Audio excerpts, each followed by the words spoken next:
Good afternoon, teacher. My name is Yemisa. Today I would like to present about reviewing the grammar that I have learned. Here is the content in my presentation. I will cover about relative clause, noun clause, indirect question, and question tag. Now let's start with relative clause.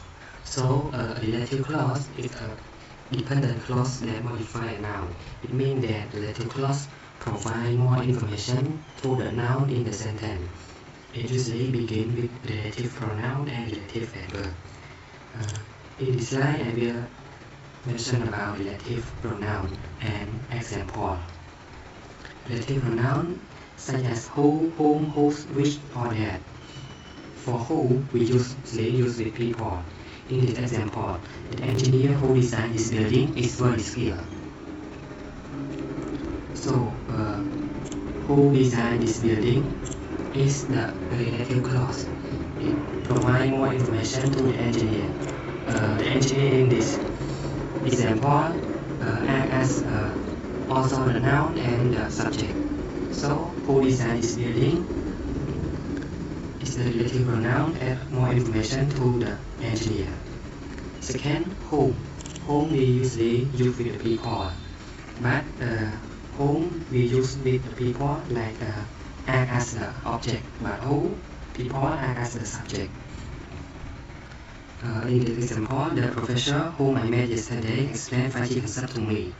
So, whom I met yesterday is the relative clause that add more information to the professor.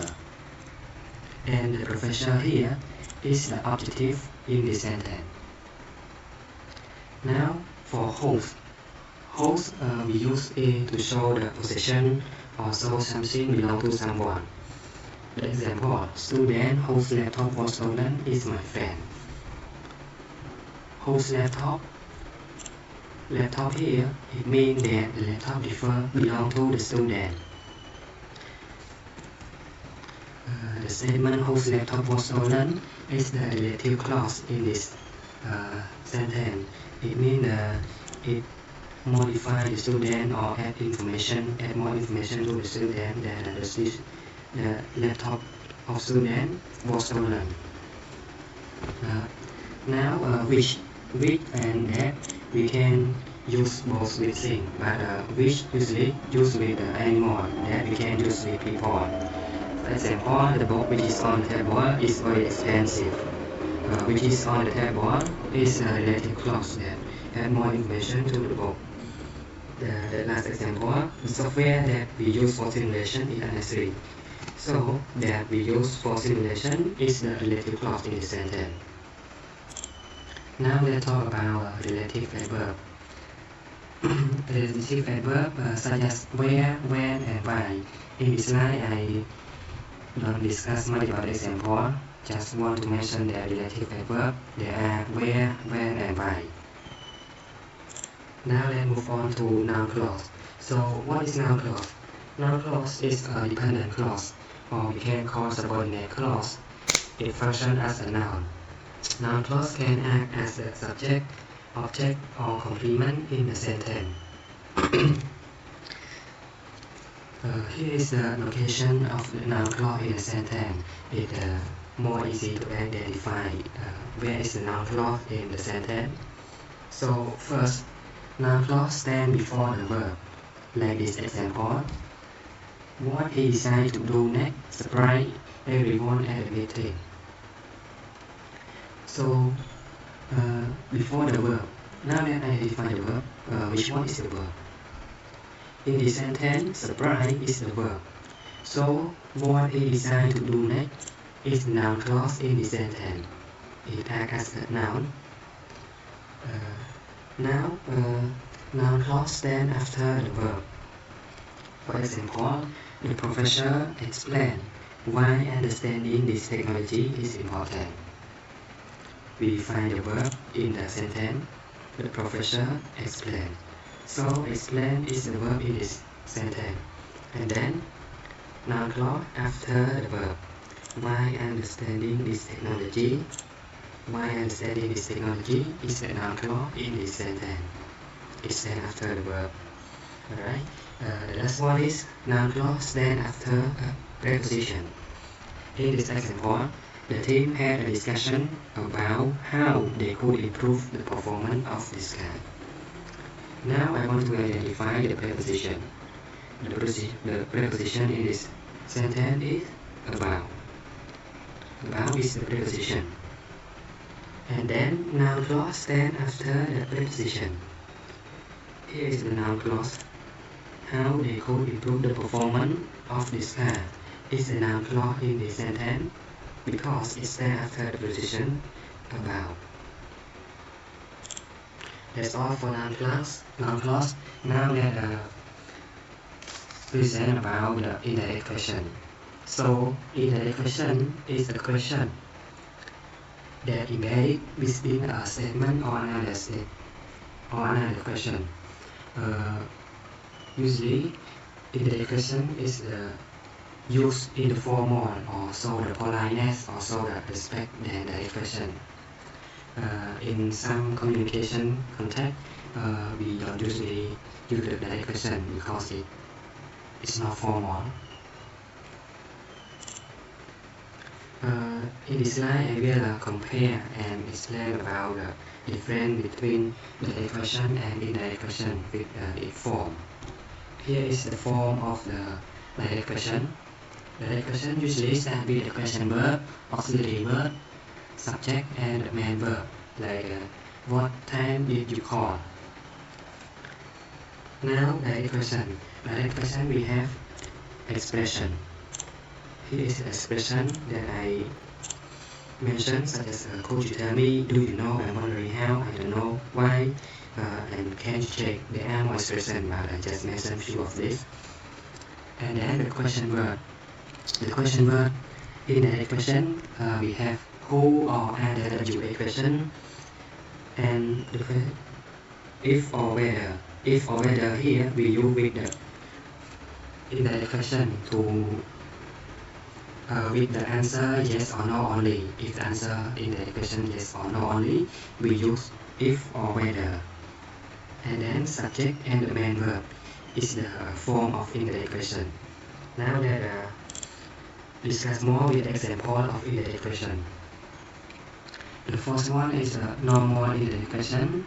The direct question, when did they finish the project? So I will convert it to an indirect question. Can you tell me when they finished the project? Can you tell me here is the expression. And when is the question verb, they, the subject, and finish is the verb. I just follow the form here. Yes. Now, have they received my mail yet? The question is have answer only yes or no. So if the question have answer only yes or no, we usually use if in the question or whether. But this I use if. Can you check if they have received my email? Can you check is the expression if question verb and they have received my email. The last one is a special case. Who is responsible for this task? And the indirect question is the same, just add the expression. Here is the expression, and who is responsible for this task is the same as the text. We don't change the form. Here is the last point. It's about question tag. So what is question tag? Question tag is a short question at the end of statement. Usually we use a question tag to confirm or express doubt or express opinion or engage the listener. The structure of question tag is really simple. If the statement positive, the question tag is negative. If the statement is negative, the question tag is positive. Either opposite each other. Here is the rule and example of the question tag. The rule number one is we use auxiliary or modal verb from the statement. Here is the statement in this example. She could have won the competition. It's the original statement, and we add the question tag couldn't she. the original statement is positive, so we add a negative question tag and auxiliary verb modal from the statement. The modal verb in the statement is could. So we just change the could to negative form at the end and add the subject. It's already for the question tag. Second example, you should have told me earlier. You should have told me earlier is the original statement, and the modal verb in this statement is should.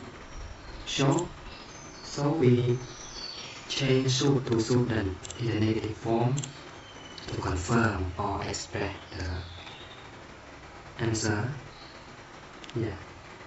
Second rule, if the statement don't have auxiliary verb, we use do, does, or did at the question tag.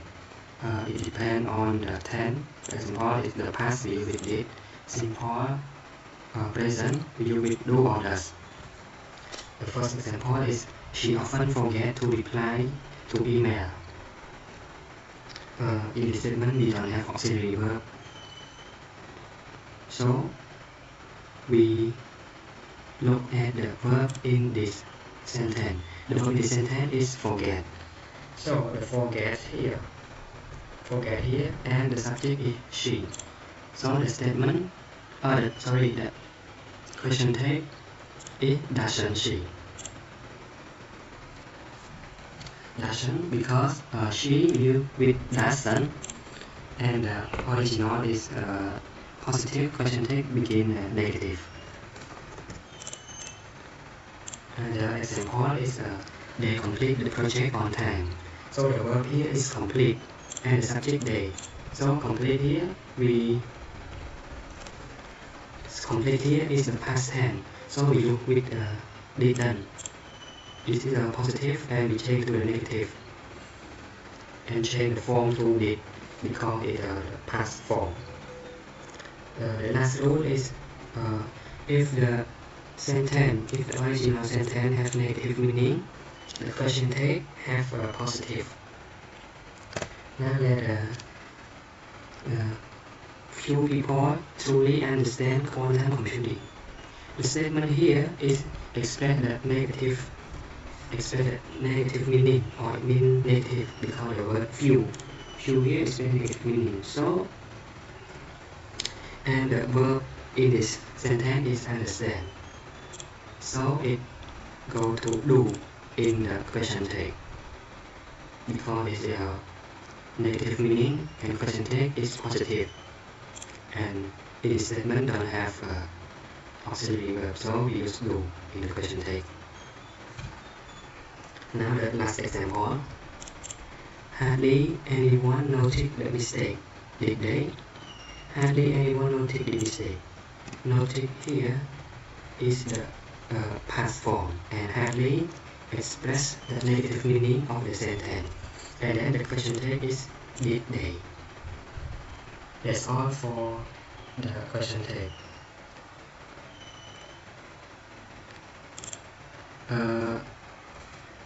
Here is the conclusion of my presentation that I have presented earlier. First, I have mentioned about relative clause. Relative clause is a clause that modify or add more meaning to the noun in the statement. Second, I have mentioned about noun clause. Noun clause is a clause that acts as a noun. It can stand after the verb or before the verb and after the preposition. Third, indirect question. Indirect question is the question that we use to ask someone that show politeness or respectful or in the formal way. The last one is question tag. Question tag usually is a question that at the end of the statement to confirm or to engage with another opinion. That's all of my presentation. Thank you, teacher.